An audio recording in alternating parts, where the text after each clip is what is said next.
এখন hello guys, এখন বাজছে সন্ধ্যে 6টা। তো মুরগিগুলো এখন জঙ্গল থেকে বাড়ির দিকে নিয়ে যাচ্ছি, খাওয়া দাওয়া করাবো। তারপরে জায়গা মতন খুন্নেতে উঠে পড়বে। এই যে জঙ্গলে আর ফুল টিসিপি গেলা, চলো। সব জঙ্গলে না আসলে হয় না।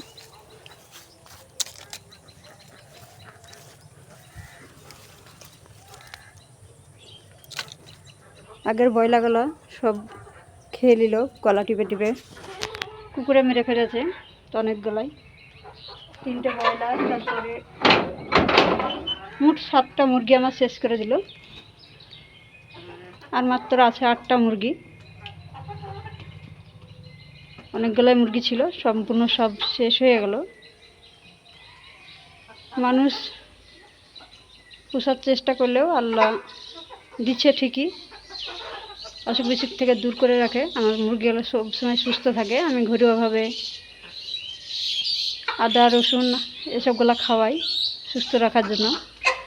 কোনো ইনজেকশন ছাড়াই আমার মুরগি ভালো থাকে। কিন্তু কুকুরে একটাও হতে দিচ্ছে না, সম্পূর্ণ কুকুরে খেয়ে নিচ্ছে। কী আর করবো, যতদিন না ঘিরতে পারবো বাড়িটা সম্পূর্ণ। মুরগির পুষে আর সেরকম করে শান্তি হচ্ছে না কুকুরের জন্য। 2-3 মিনিট ছাড়িয়ে আবারও বাড়ির ভিতর নিয়ে এসে রাখতে হচ্ছে। তো আপনারা যদি সাথে থাকেন আর আমার সাপোর্ট করেন, অবশ্যই আমি একদিন না একদিন মুরগির খামার করতে পারবো। আল্লাহর আশীর্বাদে নিশ্চয় হবে। আমি চেষ্টা করে যাচ্ছি।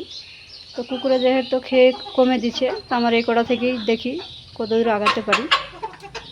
তো আপনারা ভিডিওটা দেখতে থাকবেন আর ভালো থাকবেন, সুস্থ থাকবেন। আর আমার মুরগির লেগে দোয়া কামনা করবেন যেন আমার এই কটা মুরগি থাকে।